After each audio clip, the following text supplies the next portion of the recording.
The Dodgers trade with the Rays for Tyler Glasnow. Manuel Margot is official. The extension is official. We got details of the contract. I'm going to tell you why this was a great trade for the Dodgers and where the rotation sits right now. That's coming up next here on Dodgers Dugout. It's time for Dodger baseball. Strike three. Dodgers have won it all in 2020. Mookie Betts cranks one left field. They're going to make big signings. They're going to make impact trades. I don't care how many times this team rips my heart out, I'll never stop loving the Los Angeles Dodgers. Think blue, bleed blue, and I'm out. The trade is officially official. The Dodgers have traded for starting pitcher Tyler Glasnow and outfielder Manuel Margot in exchange for starting pitcher Ryan Pepiot and outfielder Johnny DeLuca. The Dodgers tweet out, the Los Angeles Dodgers have acquired right-handed pitcher Tyler Glasnow and outfielder Manuel Margot from the Tampa Bay Rays in exchange for right-handed pitcher Ryan Pepiot and outfielder Johnny DeLuca. Additionally, Glasnow has agreed to a 5-year contract extension with the Los Angeles Dodgers for $136.5 million.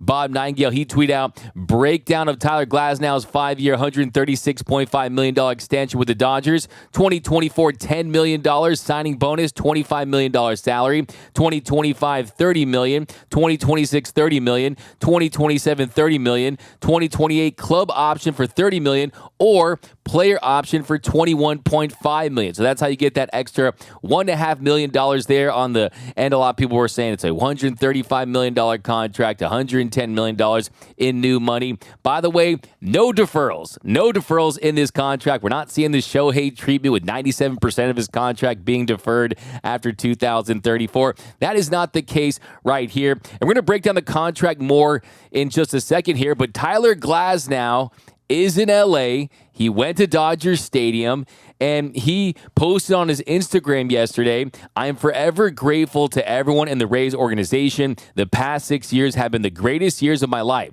The staff and players I've been around during my time as a Ray have made me a better pitcher and person. To the fans of Tampa Bay, thank you so much for your unwavering support and kindness through all of the ups and downs.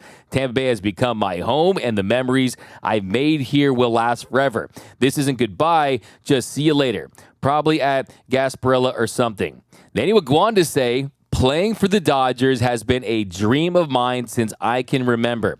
I'm beyond excited to start this next chapter in my life and can't wait to play championship baseball in my hometown. So I love it. You bring the Southern California kid, the Santa Clarita kid, back to Los Angeles. And when you look at this deal for the Dodgers, $136.5 million, I find it very interesting the way this almost felt like a free agent contract signing, right? Because it's very rare to see a trade that turns into an extension. We saw it with Sonny Gray a few years ago, but these kinds of deals are few and far between. So give credit to this organization for being creative, knowing that really the only cons of this deal for the Dodgers would have been, one, that you were only getting him for one season, right?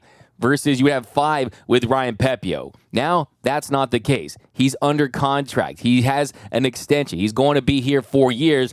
2, the injury history. Yes, he has only pitched more than 90 innings twice in his career. His career high in innings pitched is 120. That was set last year. The most starts he's made in a season is 21. There's no doubt about it. The fact that he has dealt with injuries.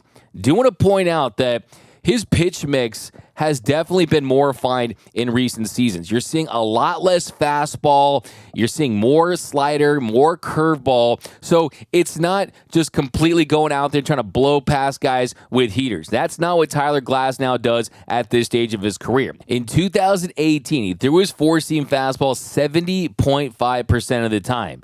Last season in 2023, that number dropped down to 43.6%. You're seeing more of that slider that he added a few years ago. Before that, he was more of just a two-pitch pitcher with the fastball and the curveball. But when you talk about just straight-up stuff, even the fastball over 96 miles per hour is in the 88th percentile in fastball velocity.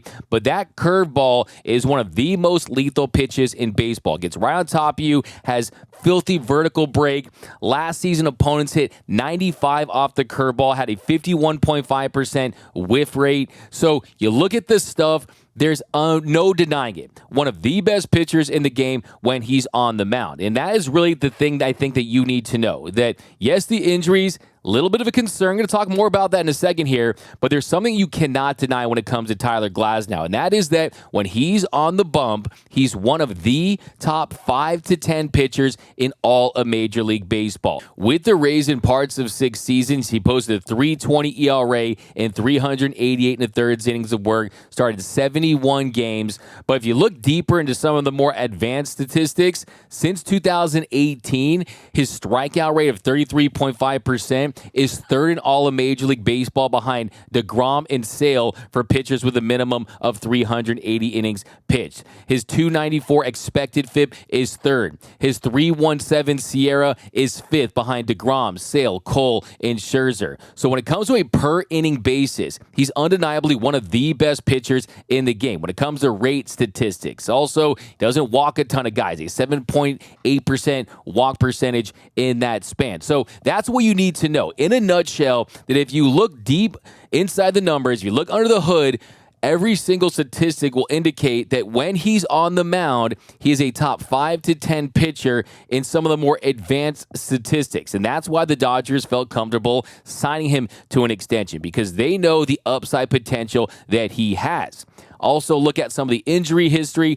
Is it overblown? I mean, look, how many pitchers have Tommy John surgery, right? That alone is going to force you to miss a significant amount of time, more than a season as far as going deep into the next season, right? So that's going to cause you to miss a significant chunk of that time. It seems like it's inevitable for pitchers to undergo some sort of arm surgery at some point during their career. But you look at the elbow, the flexor tendon, the oblique injury, things like that. Really, it's about betting on the fact that you can get him healthy enough to get him to the postseason. I think that's one thing that you have to know here, is that you're not asking him to throw 200 innings. That shouldn't be the goal for Tyler Glasnow. In my opinion, I think you want to have him sit between 130 to 160 innings of work tops.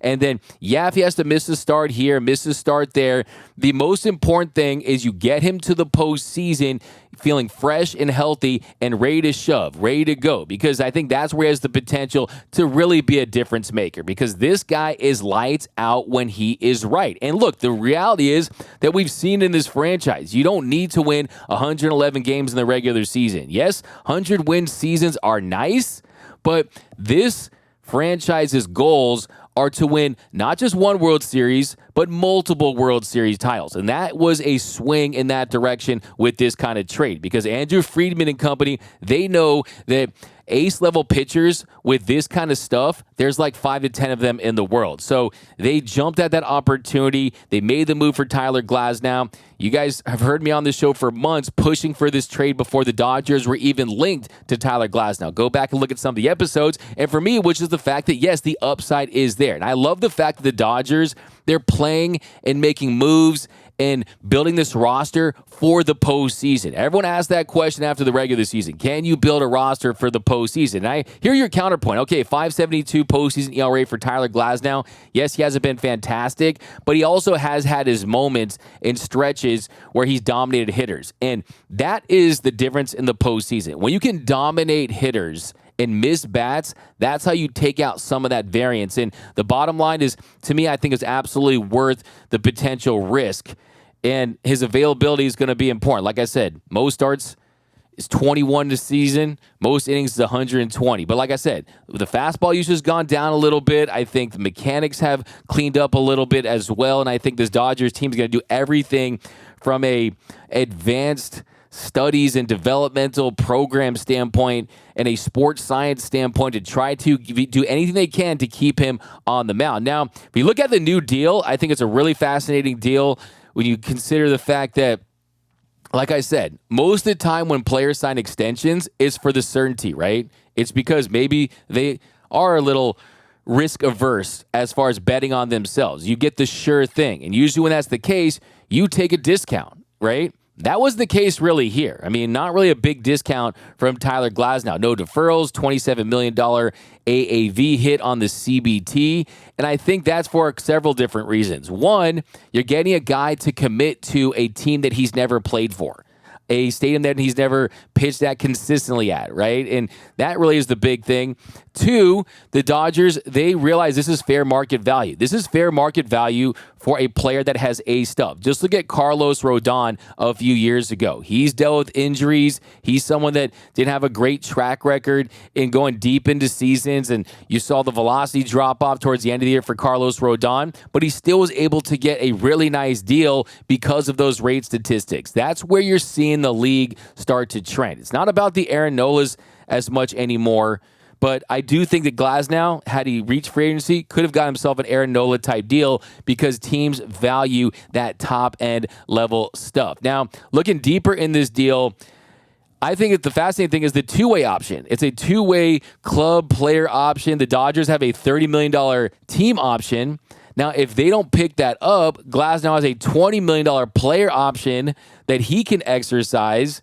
And because of that, it's, I think, going to be more likely it's going to be on Glasnow's end. I'm pretty sure he's going to be the one picking up that option towards the end of this contract. So, yeah, you look at the deal as a whole in the fact that it's $110 million in new money, and you get him for more than just one season. And then you're really starting to build out this rotation with power arms. Arms that have the potential to play up in the postseason. You got Bobby Miller, who's filthy, throws triple-digit heat, who's going to continue to emerge.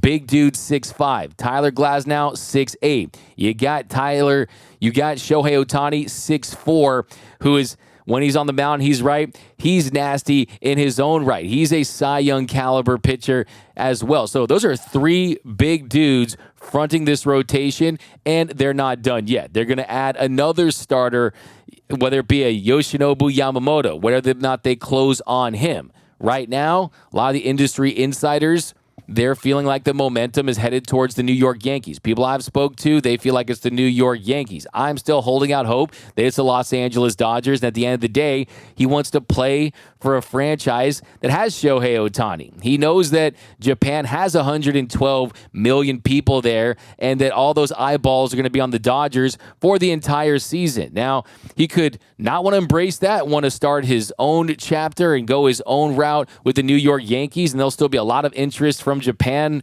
because of the Yankees and Yoshinobu. There's no doubt about that. But it's the West Coast, closer flight to Japan. The lifestyle kind of depends on what Yoshinobu Yamamoto wants to do. And then also, how badly do the Yankees want him? Are they going to be willing to go north of $300 million? I think the Dodgers will sit around $300 million. I don't anticipate them going to $350. I don't think they're going to be as desperate for Yamamoto as they were for Ohtani, where I truly believe that, one, they were going to match any offer for him, and two, if they needed to make him feel even more wanted, they would have bid against themselves, essentially, because they had to get their guy. That was their top priority, and what I've heard is it was the Dodgers the entire time. So make of that what you will. But from a payroll standpoint, where the Dodgers are at right now, they're sitting around $253 million. So they're about $4 million from that second tier of the penalties, and they're a multi-time offender, right? They have gone past the luxury tax the last 3 years, so they'll be taxed at a 62% rate for any dollar spent from $257 to $277 million,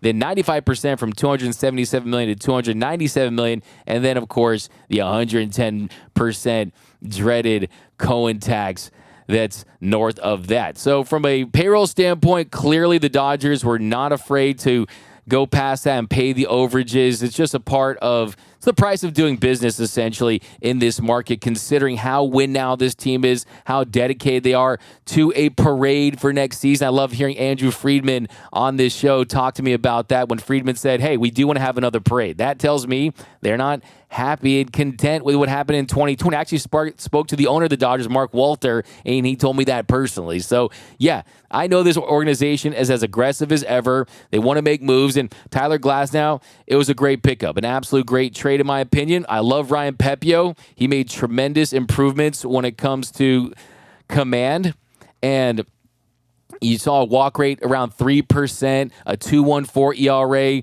He was the best we've ever seen him. He got his body in shape. He lost a ton of weight. And don't worry, I spoke to Ryan Pepiot. I talked to him. He's in great spirits. I think that this is just his next chapter. And like I said, I mean, look, if the Tampa Bay Rays want you, that should give you a lot of confidence because that tells you that they think that you have a lot of upside potential, that they think they can take you to a whole nother level. But the reality is that Ryan Pepiot's ceiling is nowhere near as high as Tyler Glasnow. Tyler Glasnow's ceiling is a true numero uno, a true number one ace-level pitcher that can start game one of a postseason series. Ryan Pepiot, love Pep, a 3, right? At best, but long shot, a 2. But he's going to be a solid major league pitcher, whereas Tyler Glasnow, he's a top 5 to 10 to 15 at worst pitcher in the world when he's healthy. So that's kind of where they sit. And the Dodgers, they're looking for ceiling, right? They're not looking for good. They're not looking for regular season good and let's win a ton of games and beat the Rockies and all this stuff. They're looking for who are those guys that can move the needle in the postseason, get us over the hump, dominate hitters, right? That's who they're looking at. And Glasnow is absolutely one of those guys. Now, another thing too, Walker Buehler, what does this mean for him? I think Buehler, his days are probably numbered in Dodger blue. When you look at their future, this rotation, especially considering the fact that they're going to add another piece, if that's a Dylan Cease even that has 2 more years of team control, he'll be there in 2025. I think you look at some of the starting pitchers available, like Yamamoto, of course, that'd be a multi-year deal. So you still have Sheehan. You still have some other options towards the back end of that rotation. Landon Knack, he'll most likely, if they don't trade him, make his debut this season. You got Frosso. I mean, there's definitely some pitching talent. Gavin Stone, we don't know if he's going to finally emerge and be the pitcher we all hoped he would be. So you still have depth in this organization. That's one of the reasons why, like I said earlier, I feel really confident about their ability to try to keep Tyler Glasnow as healthy as possible.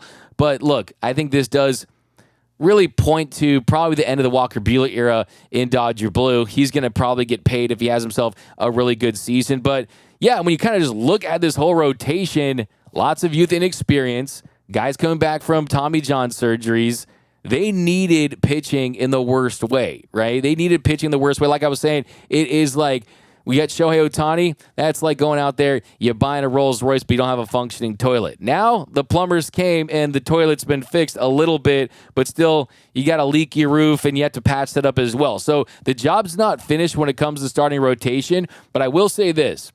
With Corbin Burns, most likely at this point, it doesn't feel like he's going to be traded this offseason. Dylan Cease is going to be traded.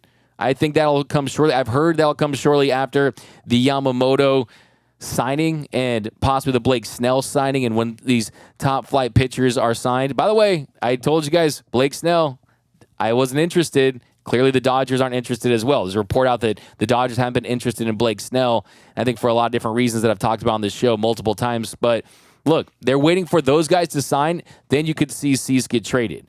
But Tyler Glasnow could be the best pitcher that was traded this offseason. And the Dodgers, they had to trade some of their prospects. So that's a major A. That's a major W for the Dodgers, knowing that they possibly got the best pitcher this offseason via trade in Tyler Glasnow. It could be Cease. At the end of it could be Cease if he gets back to Mr. 220 ERA and you start to see hitters offering at some of those pitches outside, some of those sliders, and he gets back to where he was. But right now, it's Tyler Glasnow. I wouldn't rule out them getting Cease as well. I think it's definitely a possibility, depending on if they swing and miss on Yamamoto. But right now, I think this is absolutely a great trade for the Dodgers. Now, looking at Manuel Margot real quick. We've talked about him on this show. I think what this speaks to is that, look, the Rays, they were using this as a bargaining chip. We know you want Glasnow. We know that we can get an extension done, and that's great. Good for you. But we also want to get out from underneath the last year of his contract, right, where you had a $10 million. That's how much he's going to earn next year. Manuel Margot, $10 million plus a $2 million buyout on that mutual option. So they get out from underneath that contract and they start to really reset a little bit in Tampa Bay. Of course, they were set to pay over $120 million this year, $125 million for their payroll before the Glasnow trade, and now that would have been a record. They hadn't ever paid more than $90 million. So they're definitely getting back to being the Rays. I've gotten a lot of questions about does this mean that the Randy Arozarena trade is off the table? Look, I would say to that you can make more than one trade with a team, right? And you don't have to just always make the trade in a blockbuster deal with multiple players. I'm sure they've had conversations, and if anything, the Dodgers probably have more clarity on his value and the asking price for him. And if certain things don't go their way, and let's say, for example, they don't part ways with the trade chips that they were going to use for a Dylan Cease deal, maybe the Rays and Dodgers have already had talks about Arozarena, and you quickly pivot to that. I'm not saying that's likely, just kind of speculating, but these are conversations that are had with these organizations about certain players. And once you start exchanging names on players, that's when you have a lot better of an idea of where you could go with that. I do think that one thing I want to say is, as aggressive as the Dodgers have been this offseason, and the fact you want to put your roster intact, which they have, you still have to leave yourself possibly a little bit of room for an in-season trade. So that's another thing as well. So I wouldn't rule that out. But yeah, Manuel Margot, look, at the end of the day, you could do worse than a Margot Hayward platoon option there in right field. He is someone that when he does have the platoon advantage going against lefties, he has a 108 weighted runs created plus, who's 8% above league average. Yes, he isn't as good against right-handed pitchers, but when it's a right-handed pitcher, you're going to see Jason Hayward in there, right? Defensively, he's been average to above average throughout his career. Last year, he was hampered with a little bit of a patella tendon issue that he was dealing with. So if they can get him back to 100% defensively, I think he could absolutely provide a boost alongside Hayward there in right field. Offensively, I will say too, his splits when it comes to home and road, the trop versus outside the trop, they're pretty significant. They're pretty staggering. So maybe the lights of the trop and the batter's eye just wasn't fitting in with his approach, or just wasn't seeing the ball as well. So my hope is that with the Dodgers, he's an average bat, someone who can get you occasional base knocks. The most home runs he's hit in a season is 13. He's hit 4 in the last 2 seasons, so he's not a guy who has a ton of pop, but there is a world where he's additive. And also, if this was the reason why you got Glasnow, it's a no-brainer. And I've seen people out there, are they going to trade Margot? Anything is possible, but right now, at least you have a contingency plan. But really, his role is as a fourth outfielder. Johnny DeLuca, of course, this guy is lightning fast. I mean, this guy is so quick on the base pass. I mean, sprint speed-wise, he's one of the tops in the league. He can track down balls in all 3 outfield positions. I think from a offensive standpoint, it remains to be seen if he can hit at this level, but he's proven to have a lot of success at the minor league level. We saw flashes of him at the big league level. I hope he performs well, but I don't think this is a guy who's going to make 10 all-star teams with the Rays or anything like that. And I think that at some point, you had to give up stuff to get stuff. And DeLuca, 25 years old, doesn't have a great StatCast profile or anything like that where he hits the ball extremely hard, and some of those expected numbers are stuff you look at where, okay, we're really going to miss out on something. I just don't see it as that. But yeah, nothing but good luck to them, and I hope they have success, just not against the Dodgers, of course. But yep, that's going to do it for this episode of Dodgers Dugout. Just some more info. The trade is absolutely official. The extension is absolutely official. Tyler Glasnow is in this Dodgers rotation that includes a returning Walker Buehler, a emerging Bobby Miller, and Emmett Sheehan. You could have Clayton Kershaw back. I mean, you're going to have Dustin May back at some point next season later in the year. Tony Gonsolin the year following that. You got a Michael Grove, a Gavin Stone, but they still need to add another piece. Also want to mention, I've been on this tip for a few months now, as you guys know, Lucas Giolito. We'll see. Don't forget that name as well. But that's going to do it. My name is Doug McKain. You can follow me on X and Instagram at DMac_LA. If you haven't yet, be sure to subscribe to the Dodgers Nation YouTube channel and the #1 Dodgers show on YouTube, Dodgers Dugout Live. My name is Doug McKain. Like I said, you can follow me on X and Instagram at DMac_LA. Remember, nothing brings us together quite like Dodger baseball. And until next time, think blue, bleed blue, and I'm out.